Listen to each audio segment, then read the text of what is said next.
સ્થાનિક સ્વરાજની ચૂંટણીના પગલે આજે અમદાવાદમાં જિલ્લા અને તાલુકા લેવલનું મતદાન યોજાઈ ગયું। એકાદ બે ઘટનાઓને બાદ કરતા શાંતિપૂર્ણ માહોલમાં મતદાન થયું।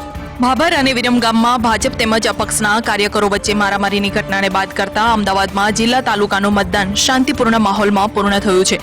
મહાનગરપાલિકાના મતદાન જેવી સ્થિતિ જિલ્લા તાલુકાની ચૂંટણીમાં જોવા નથી મળી। મોટી સંખ્યામાં લોકોએ મતદાન કર્યું છે અને પોતાનો જ પ્રતિનિધિ જીતશે તેવો આશાવાદ સેવ્યો છે। વૃદ્ધોએ પણ હોશભેર પોતાના મતાધિકારનો ઉપયોગ કર્યો છે। વિરમગામમાં 88 વર્ષના વૃદ્ધે મતદાન કરી યુવાઓને પ્રેરણા આપી છે। મહત્વનું છે કે અમદાવાદમાં સ્થાનિક કક્ષાએ અનેક પ્રશ્નો હતા જે દૂર કરવામાં કેટલીક જગ્યાએ ઉમેદવારો સફળ રહ્યા તો કેટલીક જગ્યાએ પડતર પ્રશ્નોનું નિવારણ ના આવવાના કારણે લોકોએ ચૂંટણી બહિષ્કાર પણ કર્યો। જે રીતે મતદાન થયું છે તેને જોતા ભાજપ અને કોંગ્રેસ બંને પક્ષોએ જીતનો આશાવાદ સેવ્યો છે। એવામાં હવે સત્તાનું સુકાન કોણ સંભાળે છે જોવું રહ્યું। સ્થાનિક સ્વરાજની ચૂંટણીને લઈને સુરતમાં પણ માહોલ ગરમાયેલો જોવા મળ્યો હતો। મતદાનના સમયની શરૂઆત થતાની સાથે મતદાન મથકો પર મતદારોનો જમાવડો દેખાયો હતો। સુરત જિલ્લામાં 4 નગરપાલિકા જિલ્લા પંચાયતની 34 બેઠક અને 9 તાલુકા પંચાયતની 176 બેઠક માટે મતદાન યોજાયું હતું। આ સાથે તાપીમાં 1 નગરપાલિકા જિલ્લા પંચાયતમાં 26 બેઠકો અને 7 તાલુકા પંચાયતમાં 124 બેઠકો માટે મતદાન થયું હતું। સવારે 7ના ટકોરાથી જિલ્લાના મતદાન મથકો પર મતદાનનો પ્રારંભ થયો હતો। સુરત અને તાપી જિલ્લામાં બપોર બાદ મતદારોનો ઉત્સાહ દેખાયો હતો અને સરેરાશ 62%થી વધુ મતદાન નોંધાયું છે। તંત્ર દ્વારા સંપૂર્ણ વ્યવસ્થા ગોઠવવામાં આવી હતી। સુરત અને તાપીના કુલ 16,56,000 લોકોએ પોતાના મતાધિકારનો ઉપયોગ કરી ઉમેદવારોનું ભાવિ નક્કી ઈવીએમમાં સીલ કરાવી દીધું છે। મતદાન દરમિયાન પાબેન ખાતે કેબિનેટ મંત્રી ઈશ્વર પરમારે અને સટવાવ ગામ ખાતે સાંસદ પ્રભુ વસાવાએ મતદાન કર્યું હતું। તમામ ઉમેદવારોનું ભાવિ ઈવીએમ મશીનમાં સીલ થઈ ગયું છે। તેવામાં હવે સત્તાનો કળશ કોના પર ઢોળાય છે તે તો બીજી માર્ચે જ ખબર પડશે। રાજકોટ જિલ્લામાં સ્થાનિક સ્વરાજ્યની ચૂંટણીઓ માટે વહેલી સવારથી જ લોકોમાં મતદાન માટે ઉત્સાહ જોવા મળ્યો। ગામડાઓની અંદર લોકોએ લાઈનો લગાવી સાંજે 6 વાગ્યા સુધી મતદાન કર્યું। રાજકોટ જિલ્લામાં સ્થાનિક સ્વરાજ્યની ચૂંટણીમાં જિલ્લા પંચાયત અને તાલુકા પંચાયતની ચૂંટણીમાં સવારના 7 વાગ્યાથી જ મતદાનનો પ્રારંભ થઈ ગયો હતો, જેમાં જિલ્લા પંચાયતની 36 બેઠક માટે 111 ઉમેદવાર અને 11 તાલુકા પંચાયતની 197 બેઠક પર મતદાન થયું હતું। અહીં કુલ 586 ઉમેદવારોના ભાવિ ઈવીએમ મશીનમાં સીલ થયા। ગોંડલ નગરપાલિકામાં અંદાજે 52.18% જેટલું મતદાન થયું છે, તો આટકોટની કન્યા શાળામાં ઈવીએમ ખરાબ થતા બીજું બદલવાની ફરજ પડવામાં આવી હતી। રાજકોટ જિલ્લામાં અંદાજે 63.30% મતદાન જિલ્લા પંચાયત માટે થયું, જ્યારે તાલુકા પંચાયતમાં સરેરાશ 63.65% મતદાન થયું હોવાનું સામે આવ્યું, જેમાં સૌથી વધુ લોધિકામાં 70.72% મતદાન અને સૌથી ઓછું ગોંડલ તાલુકા પંચાયત માટે 57.60% મતદાન થયું છે। જેતપુરમાં ચૂંટણીમાં ફરજ પર હાજર ન થતા 4 કર્મચારીઓ વિરુદ્ધ ધરપકડ વોરંટ ઇસ્યુ કરવામાં આવ્યા। સૌરાષ્ટ્ર સહિત સમગ્ર રાજકોટ જિલ્લાની અંદર એકંદરે શાંતિપૂર્ણ રીતે મતદાનની પ્રક્રિયા યોજાઈ। રાજકોટ જિલ્લાની અંદર 3000 કરતા પણ વધુ પોલીસ જવાનો ખડે પગે રહ્યા। ભાવનગરની જિલ્લા પંચાયતની 40 બેઠકો માટેના 111 ઉમેદવારોના ભાવિ આજે ઈવીએમમાં સીલ થયા હતા।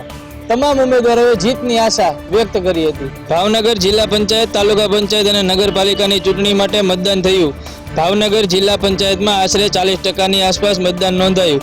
ભાવનગર જિલ્લા પંચાયતની કુલ 40 બેઠકો માટે 111 ઉમેદવારો ચૂંટણી જંગમાં છે, જ્યારે 10 તાલુકા પંચાયતની કુલ 210 બેઠકો માટે 563 ઉમેદવારો વચ્ચે જંગ છે, તો 3 નગરપાલિકાની કુલ 96 બેઠકો માટે 236 ઉમેદવારો મેદાનમાં છે, જેમના ભાવિ ઈવીએમમાં સીલ થયા છે। 3 પાલિકાની ચૂંટણીમાં કુલ 1,32,164 મતદારો નોંધાયા છે, જેમણે આ 236 ઉમેદવારોનું ભાવિ ખેડ્યું છે। જિલ્લા પંચાયત, તાલુકા પંચાયત અને નગરપાલિકાની કુલ 346 બેઠકો માટે કુલ 910 ઉમેદવારો વચ્ચે ચૂંટણી જંગ છે। તમામ મતદાન મથકો પર શાંતિપૂર્ણ માહોલમાં મતદાન થઈ રહ્યું છે। એકલ દોકલ ઘટનાઓને બાદ કરતા ભાવનગરમાં શાંતિપૂર્ણ રીતે મતદાન થયું હતું, જોકે કોઈ જગ્યાએ ચૂંટણીના બહિષ્કારના બનાવો પણ બન્યા હતા। જામનગરમાં પણ જિલ્લા તાલુકા પંચાયતની ચૂંટણીને લઈ મતદાન યોજાયું હતું, ત્યારે મોટી સંખ્યામાં અહીંના નાગરિકોએ મતદાન મથકે મતદાન માટે પહોંચ્યા હતા। જામનગર જિલ્લા તાલુકા પંચાયતમાં મતદાનની શરૂઆત થતાં જ મોટી સંખ્યામાં લોકો મતદાન કરવા માટે પહોંચ્યા હતા। જામનગર જિલ્લા પંચાયતમાં સાંજ સુધીમાં 62% જેટલું મતદાન થઈ ચૂક્યું હતું, તો જિલ્લાની 6 તાલુકા પંચાયતમાં પણ સરેરાશ 61% મતદાન નોંધાયું છે। સૌથી વધુ ધ્રોલ તાલુકા પંચાયત 70% અને સૌથી ઓછું કાલાવડ તાલુકા પંચાયતમાં 55% મતદાન નોંધાયું છે। જામજોધપુર અને જામનગર ગ્રામ્યના ધારાસભ્યોએ પણ પોતાના મતાધિકારનો ઉપયોગ કર્યો હતો અને મતદાન કરી લોકોને પણ મતદાન કરવા માટે અપીલ કરી હતી। તો બીજી તરફ લાકડીના ટેકે મતદાન મથકે પહોંચતા વડીલોને પોલીસ અને સ્વજનો હાથ પકડીને મતદાન કરવા લઈ જઈ રહેલા જોવા મળ્યા હતા. બંને જિલ્લામાં પંચાયતોના ચૂંટણી જંગમાં મેદાનમાં રહેલા 655 ઉમેદવારોનું ભાવિ હાલ તો ઈવીએમમાં કેદ થયું છે. જિલ્લામાં મતદાનને પગલે પહેલેથી જ વહીવટી તંત્ર સજ્જ બન્યું હતું અને શાંતિપૂર્ણ માહોલમાં મતદાન સંપન્ન થાય તેવી તૈયારી હાથ ધરી હતી. ગાંધીનગર જિલ્લામાં જિલ્લા પંચાયત, તાલુકા પંચાયત અને નગરપાલિકાના મતદાન શાંતિપૂર્ણ રીતે સંપન્ન થયા. દહેગામમાં વરરાજા મતદાન કરીને ઘોડે ચડ્યા. ગાંધીનગર જિલ્લા પંચાયત, તાલુકા પંચાયત અને જિલ્લાની નગરપાલિકાઓમાં શાંતિપૂર્ણ રીતે મતદાન સંપન્ન થયું. ગાંધીનગર જિલ્લા પંચાયત, તાલુકા પંચાયત અને નગરપાલિકામાં સામાન્ય પેટાચૂંટણી માટે શાંતિપૂર્ણ રીતે મતદાન સંપન્ન થયું. ગાંધીનગર જિલ્લાની દહેગામ નગરપાલિકામાં 69.10% મતદાન, કલોલ નગરપાલિકામાં 59.30% મતદાન થયું. જિલ્લાની તાલુકા પંચાયતની વાત કરીએ તો દહેગામ તાલુકા પંચાયતમાં 71.79% મતદાન નોંધાયું. પંચાયતમાં 72.57% અને માણસા તાલુકા પંચાયતમાં 68.91% મતદાન નોંધાયું. તો ગાંધીનગર જિલ્લા પંચાયતમાં 61.15% મતદાન થયું છે. આજે વહેલી સવારે દહેગામ નગરપાલિકા વોર્ડ નંબર 5ના જીબી મતદાન મથકે આણંદના લગ્ન કરવા જઈ રહેલા નિખિલ ભરતભાઈ બારોટે સૌ પહેલા મતદાન કરી પોતાની ફરજ નિભાવી. મતદાન કર્યા બાદ વરરાજા નિખિલ બારોટ ઘોડે ચડ્યા હતા. ગાંધીનગર જિલ્લા પંચાયતમાં 70.69%, તાલુકા પંચાયતમાં 70.90% અને નગરપાલિકામાં 61% મતદાન નોંધાયું હતું. સ્થાનિક સ્વરાજ્યની ચૂંટણીઓનું મતદાન આજે પૂર્ણ થયું છે. ખાસ કરીને જૂનાગઢ જિલ્લા પંચાયત અને 9 તાલુકા પંચાયતમાં આજે અંદાજિત 60% જેટલું મતદાન શાંતિપૂર્ણ વાતાવરણમાં પૂરું થયું છે. જૂનાગઢ જિલ્લા પંચાયતની 30 બેઠકો માટે 92 ઉમેદવારો જે છે મેદાનમાં હતા અને ખાસ કરીને તાલુકા પંચાયતોની વાત કરીએ તો 9 તાલુકા પંચાયતોમાં 443 ઉમેદવારોએ પોતાનું ભાવિ અજમાવ્યું હતું અને તમામ ઉમેદવારો છે તે ઈવીએમ મશીનમાં તેમનું ભાવિ સીલ થઈ ચૂક્યું છે. ખાસ કરીને ભાજપ અને કોંગ્રેસની વાત કરીએ તો બંને જીતના દાવા કરે છે. આજ સવારથી જ શાંતિપૂર્ણ વાતાવરણમાં મતદાન શરૂ કરવામાં આવ્યું હતું. સૌથી વધુ મતદાન માળિયાહાટીના તાલુકામાં થયું હોવાનું જાણવા મળી રહ્યું છે અને ખાસ કરીને સૌથી ઓછું મતદાન છે તે જૂનાગઢ ગ્રામ્ય પંથકમાં જોવા મળી રહ્યું હતું. 29 બેઠકો માટે જે છે મતદાન શરૂ કરવામાં હતું. જિલ્લા પંચાયતની બિલખા સીટ પહેલેથી જ બિનહરીફ થઈ ચૂકી છે. આજે જે 9 તાલુકા પંચાયત છે એમાં 158 બેઠકો પર મતદાન થયું હતું, જેમાં જૂનાગઢ જિલ્લાના 7,84,634 મતદારોએ મતદાન કરવા માટેની જે છે તજવીજ હાથ ધરી હતી. ખાસ કરીને જે વાત કરવામાં આવે તો અત્યારે તમામ જે છે ઈવીએમ મશીનોને જે તે સીલ કરી દેવામાં આવ્યા છે અને જે તે જગ્યાએ તેમને પહોંચાડી દેવામાં આવ્યા છે. જૂનાગઢ જિલ્લા પંચાયત ને તાલુકા પંચાયતની મતગણતરી તમામ તાલુકા પંચાયતોમાં જે તાલુકા મથકે થશે. ખાસ કરીને જૂનાગઢ ગ્રામ્યની અને જૂનાગઢ જિલ્લા પંચાયતની વાત કરીએ તો બાઉદીન કોલેજમાં આગામી 2 તારીખના રોજ મતગણતરી હાથ ધરવામાં આવશે. ત્યારબાદ જ જે મતદારોએ છે કોને તાજ આપ્યો છે તે જાણવા મળશે. સ્થાનિક સ્વરાજ્યની ચૂંટણીનું આજે મતદાન યોજાયું હતું. કચ્છની જિલ્લા પંચાયતની 40 બેઠકો, 10 તાલુકા પંચાયત અને 5 નગરપાલિકાની 431 બેઠકો માટે મતદાન યોજાયું હતું. કચ્છ જિલ્લા પંચાયત, તાલુકા પંચાયત અને નગરપાલિકાની 431 બેઠક માટે મતદાન પ્રક્રિયા યોજાઈ હતી. સવારથી જ મતદારોનો ઉત્સાહ જોવા મળ્યો હતો. સવારના સમયે ઉત્સાહભેર લોકોએ મતદાન કર્યું હતું. બપોર બાદ નીરસ મતદાન રહ્યું હતું. રાજ્યમંત્રી વાસણ આહિરે રત્નાલથી મતદાન કર્યું, જ્યારે ગુજરાત પ્રદેશ ભાજપના મહામંત્રી વિનોદ ચાવડાએ નખત્રાણા તાલુકાના સુખપર રોહા ગામે મતદાન કર્યું હતું. મુન્દ્રા નગરપાલિકામાં મતદારોનો ઉત્સાહ જોવા મળ્યો હતો. સૌથી વધારે મતદાન મુન્દ્રા નગરપાલિકામાં થયું છે. સૌથી ઓછું મતદાન ગાંધીધામ નગરપાલિકામાં થયું છે, જ્યારે તાલુકા અને જિલ્લા પંચાયતની વાત કરો તો લખપત તાલુકામાં સૌથી વધારે મતદાન થયું છે.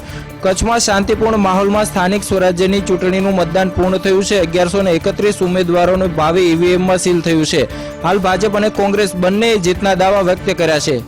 સ્થાનિક સ્વરાજ્યની ચૂંટણીમાં 1131 જેટલા ઉમેદવારો છે તેમનું ભાવિ ઈવીએમમાં સીલ થયું છે. હાલ તો ઉમેદવારો જીતનો દાવો કર્યો છે, પરંતુ આખરે કોની જીત થાય છે તે હવે જોવું રહ્યું. મહેસાણા જિલ્લામાં 4 નગરપાલિકા સહિત તાલુકા પંચાયત તેમજ જિલ્લા પંચાયતની ચૂંટણી શાંતિપૂર્ણ માહોલ વચ્ચે યોજાઈ. મહેસાણા જિલ્લામાં 4 નગરપાલિકા તેમજ જિલ્લા પંચાયત તેમજ તાલુકા પંચાયતની ચૂંટણી યોજાઈ. મહેસાણા જિલ્લાની તમામ ચૂંટણીઓમાં વહેલી સવારથી મતદારોની ભારે ભીડ જોવા મળી હતી. વહેલી સવારથી લાંબી લાઈનોમાં ઊભા રહી મતદારોએ પોતાનો મતાધિકારનો ઉપયોગ કર્યો હતો. સમગ્ર મહેસાણા જિલ્લામાં આ ચૂંટણી પ્રક્રિયા દરમિયાન ક્યાંય પણ કોઈ પણ અનિચ્છનીય ઘટના કે ઈવીએમ બંધ થવાની ઘટના સામે આવી નથી. એટલે કે ચોક્કસપણે કહી શકાય કે મહેસાણા જિલ્લામાં સંપૂર્ણ શાંતિપૂર્ણ માહોલ વચ્ચે સ્થાનિક સ્વરાજ્યની ચૂંટણી યોજાઈ.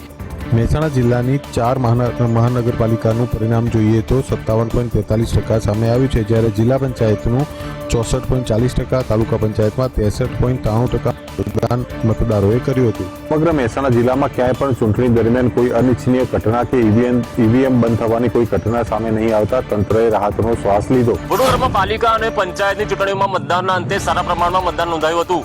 જોકે વડોદરામાં કેટલાક સ્થળોએ બોગસ મતદાનના આક્ષેપ પણ થયા હતા. વડોદરા જિલ્લા તાલુકા પંચાયત અને નગરપાલિકાની 290 બેઠકો માટે આજે સવારથી મતદાન યોજાયું. સવારથી લઈને સાંજ સુધી મતદારોનો ઉત્સાહ ચરમસીમાએ જોવા મળ્યો. એક પણ એવો સમય ન હતો જ્યારે મતદાન મથક ખાલી રહ્યું હોય. કુલ 10.56 લાખ મતદારોએ વડોદરાના સ્થાનિક ચૂંટણીના 770 ઉમેદવારોનું ભાવિ ઈવીએમમાં સીલ કર્યું છે. વડોદરા જિલ્લાના વાઘોડિયા તાલુકાના વેંકટપુરા ગામમાં બોગસ મતદાનના આક્ષેપો સાથે ભાજપ કોંગ્રેસના કાર્યકરોએ આમને સામને આવી ગયા હતા. જોકે પોલીસે મામલો થાળો પાડ્યો હતો. વડોદરા નજીક આવેલા આમલિયાના ગામમાં 90 વર્ષના જડાબેન વૃંદાબેન પટેલે મતદાન કર્યું હતું. કોવિડ ગાઈડલાઈનના પાલન સાથે યોજાયેલા મતદાનમાં તમામ ઉમેદવારોએ પોતાની જીતના દાવા કર્યા છે. વડોદરામાં મતદાન શરૂ થવાથી અથવા તો મતદાન પૂર્ણ થવા સુધીની કામગીરી કલેક્ટર શાલિની અગ્રવાલ અને અધિક કલેક્ટર સહિતના અધિકારીઓએ કામગીરી સુચારુ રૂપે સંભાળી હતી. રાજ્યમાં આવતીકાલથી કોરોના વેક્સીકરણના બીજા તબક્કાની શરૂઆત થશે. 60 વર્ષ કરતા વધુ ઉંમરના સિનિયર સિટીઝનોને વેક્સિન આપવાની શરૂઆત. મુખ્યમંત્રીએ તમામ 60 લાખ કરતા પણ વધુ સિનિયર સિટીઝનને વેક્સિન લેવા માટે અપીલ કરી.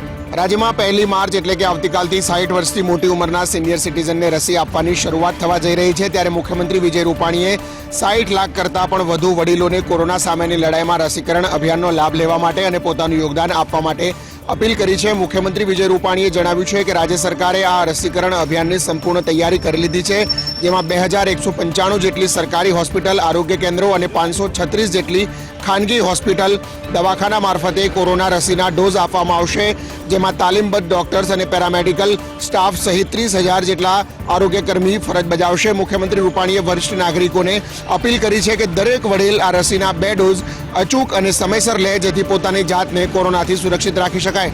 આરોગ્ય મંત્રી અને નાયબ મુખ્યમંત્રી નીતિન પટેલે ગઈકાલે જ કોરોના વેક્સિન અંગે જાહેરાત કરી હતી કે 250 રૂપિયાએ ખાનગી હોસ્પિટલની અંદર વેક્સિનનો ડોઝ મળશે, જ્યારે સરકારી હોસ્પિટલની અંદર નિઃશુલ્ક રસીકરણ કરવામાં આવશે. ગાંધીનગરના દહેગામમાં કાર અકસ્માતમાં બાયડના નામી ડોક્ટર દંપતીનું જીવતા ભૂંજાઈ જતા મોત નીપજ્યું છે. પોતાના પુત્રને મળીને બાયડ પરત ફરી રહેલા બાયડના વાત્સલ્ય હોસ્પિટલના ડોક્ટર દંપતીને અકસ્માત નડ્યો હતો. કાર અને ટ્રક વચ્ચે અકસ્માત સર્જાતા ગાડીમાં આગ લાગી હતી અને ગાડી ઓટો લોક હોવાથી ખુલવા પામી ન હતી અને આ આગમાં ડોક્ટર દંપતી જીવતું ભૂંજાઈ ગયા હતા. લીહોડા ગામ પાસે અકસ્માત સર્જાયો હતો. મૃતક ડોક્ટર દંપતીનું નામ મયુર શાહ અને પ્રેરણા શાહ હોવાનું માલુમ પડ્યું છે. સ્થાનિકોના કહેવા પ્રમાણે આ રસ્તા પર જ અવારનવાર અકસ્માતો સર્જાતા રહે છે. તેવામાં ફરી એક અકસ્માત સર્જાતા એક ડોક્ટર દંપતી આ ઘટનામાં જીવતા ભૂંજાયા છે. જોકે આ ઘટનામાં મોંઘીદાટ ગાડીઓની સુરક્ષા મામલે ફરી એકવાર સવાલો ઉભા થયા છે. આ અકસ્માત બાદ ટ્રક પણ ખાડામાં ખાબકી હતી. આ ટ્રકના ડ્રાઈવરને હોસ્પિટલ ખસેડાયો છે, જ્યારે પોલીસે સમગ્ર મામલે વધુ તપાસ હાથ ધરી છે. અમદાવાદના ચકચારી આયશા આત્મહત્યા કેસ સમગ્ર મામલે અમદાવાદ પોલીસ હવે તપાસની અંદર જોતરાઈ છે અને અમદાવાદ શહેર પોલીસ હવે રાજસ્થાનની અંદર પહોંચી છે. આરોપી ફરાર પતિની ધરપકડને લઈને અમદાવાદ શહેર પોલીસે રાજસ્થાનની અંદર હાલના તબક્કે ધામા નાખ્યા છે. અમદાવાદના રિવરફ્રન્ટ પર એક મહિલાના આપઘાત પહેલાના દર્દ ભર્યા વિડીયોએ ભારે ચકચાર જગાવી છે. તેવામાં આ આપઘાત મામલે પોલીસ તપાસ કરતા મહિલાના પતિ અને સાસરિયા પક્ષ વિરુદ્ધ ફરિયાદ નોંધીને તેમના ધરપકડના ચક્રો ગતિમાન કર્યા હતા. આ મામલે મહિલાઓનો પતિ રાજસ્થાન હોવાની માહિતી મળતા અમદાવાદ પોલીસ રાજસ્થાન જવા રવાના થઈ હતી. મહિલાએ આપઘાત પહેલા પોતાની આપવીતી જણાવતો એક વિડીયો જાહેર કર્યો હતો.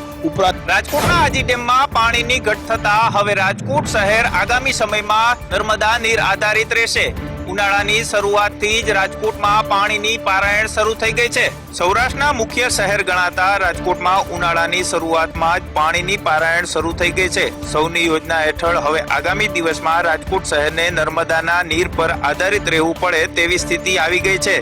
ઉલ્લેખનીય છે કે આજી ડેમમાં 500 MCFT પાણી ઘટીને 400 MCFT પાણી જ બાકી રહ્યું છે. તેવામાં રાજકોટ મનપાનો આજી ડેમમાંથી દરરોજ 5 MCFT ઉપાડ છે. તેવામાં આગામી 15 માર્ચથી રાજકોટને નર્મદાના નીર પર આધારિત રહેવું પડે તેવું લાગે. સુરત કોર્પોરેશનના ડેપ્યુટી ટીડીઓ સામે આવક કરતા વધુ સંપત્તિનો મામલો સામે આવ્યો છે. સમગ્ર ઘટનાને લઈને એન્ટી કરપ્શન બ્યુરોએ તપાસ હાથ ધરી છે. સુરત કોર્પોરેશનના મધ્યસ્થ શહેર વિકાસ વિભાગમાં વર્ષો સુધી ડેપ્યુટી ટીડીઓ તરીકે ફરજ બજાવતા વિજય દેસાઈ સામે અમદાવાદ એસીબીએ આવક કરતા વધુ સંપત્તિની તપાસ હાથ ધરી છે. વિજય દેસાઈ હાલમાં કાર્યપાલક ઇજનેર તરીકે ફરજ બજાવે છે. છેલ્લા કેટલાક સમયથી એન્ટી કરપ્શન વિભાગ દ્વારા સરકારી કર્મચારીઓ પાસે આવક કરતા વધુ સંપત્તિ હોય તેવા કિસ્સામાં તપાસનો ધમધમાટ શરૂ કરાયો છે. તે અંતર્ગત અનેક સરકારી કર્મચારીઓ અને અધિકારીઓ સામે ગુનો પણ દાખલ કરવામાં આવ્યો છે. જ્યારે સુરત મહાનગરપાલિકામાં ડેપ્યુટી ટાઉન ડેવલપમેન્ટ ઓફિસર તરીકે ફરજ બજાવતા વિજય દેસાઈ સામે પણ થોડા સમય પહેલા જ એન્ટી કરપ્શન બ્યુરો દ્વારા આવક કરતા વધુ સંપત્તિ હોવાનો કેસ દાખલ કરવામાં આવ્યો છે. તે અરજીના આધારે વડી કચેરીના આદેશ અન્વયે અમદાવાદ એન્ટી કરપ્શન વિભાગ દ્વારા વિજય દેસાઈ સામે તપાસ શરૂ કરવામાં આવી છે. એસીબીની તપાસ માટે પાલિકા પાસે તેમને પગારથી માંડીને તેમની પાસે કેટલી સંપત્તિ છે તે અંગેની વિગતો મંગાવવામાં આવી છે. એસીબીએ માંગેલા તમામ દસ્તાવેજો પાલિકાએ આપ્યા છે, પરંતુ સમગ્ર ઘટનાને લઈને પાલિકાના કર્મચારીઓમાં ફફડાટ ફેલાયો છે. રાજકોટ શહેરમાં નવા 5 ગામોનો સમાવેશ કરવામાં આવ્યો છે. તેવામાં આ 5 નવા ગામોના મિલકત વેરા બિલમાં 50% સુધીનો વધારો થઈ શકે છે. મોટા મવા, મુંજકા, ઘંટેશ્વર અને માધાપર ગામનો રાજકોટ મહાનગરપાલિકામાં સમાવેશ થયા બાદ હવે આ વિસ્તારમાં રહેલી રહેણાંક, કોમર્શિયલ અને ઔદ્યોગિક મિલકતોની આકારણી થશે. મિલકત આકારણી બાદ મનપા મિલકત વેરાના બિલ તૈયાર કરશે. કાર્પેટ એરિયા મુજબ બ્લોક બનાવવા, સર્વે કરવા અને માપણી કરવાની કામગીરી શરૂ કરવામાં આવી છે. અને આગામી ભાવનગરના મહુવામાં ભંગારના 2 ગોડાઉનમાં ભીષણ આગ લાગતા અફરાતફરી મચી ગઈ. વિકરાળ સ્વરૂપમાં સદનસીબે કોઈ જાનહાનિ નથી થઈ. ભાવનગરના મહુવામાં ભંગારના 2 ગોડાઉનમાં ભીષણ આગ લાગી. ભાવનગર જિલ્લાના મહુવાના નેસવડ રોડ પર મિલની ચાલીમાં આવેલા ભંગારના 2 ડેલાઓમાં આગ લાગવાની ઘટના બની. મેઘરજ સિનેમા પાછળ આવેલા ભંગારના ડેલામાં લાગેલી આગે ગણતરીની મિનિટોમાં જ વિકરાળ સ્વરૂપ ધારણ કરી લીધું હતું. વિકરાળ બનેલી આગ બાજુમાં આવેલા અન્ય ગોડાઉનમાં પણ પ્રસરી ગઈ હતી. અમદાવાદમાં ભેળસેળિયાઓ બેફામ થયા છે. ખાદ્ય તેલમાં ચેડા કરતા શખ્સોને અમદાવાદ પોલીસે દબોચી લીધા છે. પોલીસ જાપ્તામાં રહેલા આ શખ્સો લોકોના આરોગ્યના દુશ્મન છે. આ એ જ શખ્સો છે કે જેને લોકોના આરોગ્ય સાથે ચેડા કરતા હતા. નફો કમાવા માટે બ્રાન્ડેડ સનફ્લાવર તેલના નકલી સ્ટીકર બનાવી અને તેલના ડબ્બા પર લગાવી અને ગ્રાહકોના આ નકલી સનફ્લાવર તેલ પધરાવતા હતા. નારણપુરા પોલીસે 45,000 થી વધુ કિંમતના 16 જેટલા તેલના ડબ્બાઓ ઝડપી અને 4 શખ્સોની ધરપકડ કરી છે. ગીર જંગલ વિસ્તારમાં વિહરતા સાવજો અને ત્યાંની વનસ્પતિઓ અને પર્યાવરણ એકબીજાના પૂરક છે. આ વનસ્પતિ અને પર્યાવરણના જતન માટે જૂનાગઢની બહાઉદ્દીન કોલેજ આગળ આવી છે. બૃહદગીર અને ગિરનાર વિસ્તારમાં ઉગતી જુદી જુદી 86 પ્રકારની વનસ્પતિઓ જૂનાગઢની બહાઉદ્દીન કોલેજમાં લાવીને તેનું પ્લાન્ટેશન કરવામાં આવ્યું છે. કોલેજમાં વનસ્પતિ શાસ્ત્રનો અભ્યાસ કરતા વિદ્યાર્થીઓ જ આ વનસ્પતિ પર સંશોધન કરે અને તે ક્ષેત્રમાં જ કારકિર્દી બનાવે તેવો પણ એક હેતુ રહેલો છે. રાષ્ટ્રીય ભારત ઇંગ્લેન્ડ વચ્ચે ત્રીજી ટેસ્ટ મેચ જીત્યા બાદ ભારતીય ટીમે બીજા દિવસે આરામમાં દિવસ પસાર કર્યો હતો. મેચ જીત્યા બાદ બીજા દિવસે તમામ ભારતીય ખેલાડીઓએ હોટલમાં જ આરામ કર્યો હતો. આરામ કર્યા પછી વીકેન્ડમાં ભારતના કેટલાક ખેલાડીઓએ સ્ટેડિયમમાં પ્રેક્ટિસ કરી તો કેટલાક ખેલાડીઓએ હોટલના જીમમાં વર્કઆઉટ કર્યું હતું. જેમાં રિષભ પંત, અક્ષર પટેલ, અભિખાન અને સંદીપ વોરિયર નરેન્દ્ર મોદી સ્ટેડિયમમાં નેટ પ્રેક્ટિસની સાથે વર્કઆઉટ કરતા નજરે પડ્યા.